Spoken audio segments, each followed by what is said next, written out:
Activity 4. Have you observe the ants? നിങ്ങൾ ഉറുമ്പുകളെ നിരീക്ഷിച്ചിട്ടുണ്ടോ? Now answer the following questions. Your teacher will help U.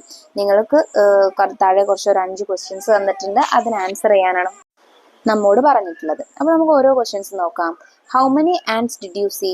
നിങ്ങൾ എത്ര ഉറുമ്പുകളെ കണ്ടിട്ടുണ്ട്? എത്ര തരത്തിലുള്ള ഉറുമ്പുകളെ കണ്ടിട്ടുണ്ട് മക്കളെ? ഒരു 4 or 5 ടൈപ്സ് ഓഫ് ആൻഡ്സിനെ നിങ്ങൾ കണ്ടിട്ടുണ്ടായിരിക്കും അല്ലേ?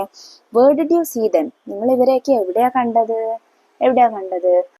ഹോം, വീട്ടിൽ കാണാം. പിന്നെയോ സ്കൂളിൽ കാണാം. അതുപോലെ ഗാർഡൻ, നമ്മുടെ പൂന്തോട്ടത്തിൽ കാണാം.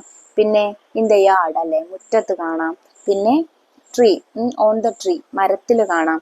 അങ്ങനെ പല സ്ഥലങ്ങളിൽ നമുക്ക് ഉറുമ്പുകളെ കാണാം. What colour were they? അവർ ഏതൊക്കെ നിറത്തിലുള്ളവരാണ്? റെഡ് ഉണ്ട്, ബ്രൗൺ ഉണ്ട്, ബ്ലാക്ക് ഉണ്ട് അല്ലേ? കോമൺ ആയിട്ട് ഇത്രയും നിറത്തിലുള്ള ഉറുമ്പുകളെയാണ് നമ്മൾ കാണാറുള്ളത്. Next question. were they big or small? അവര് വലുതായിരുന്നോ ചെറുതായിരുന്നോ? ചില ഉറുമ്പുകളൊക്കെ സ്മോൾ ആണ്, ചിലത് കുറച്ച് അതിനപേക്ഷിച്ച് കുറച്ച് വലുപ്പമുണ്ട്. പക്ഷേ പൊതുവെ ഉറുമ്പുകളൊക്കെ എന്താണ്? സ്മോൾ ആണ്. What are they doing? അവരെന്തായിരുന്നു ചെയ്തുകൊണ്ടിരുന്നത്?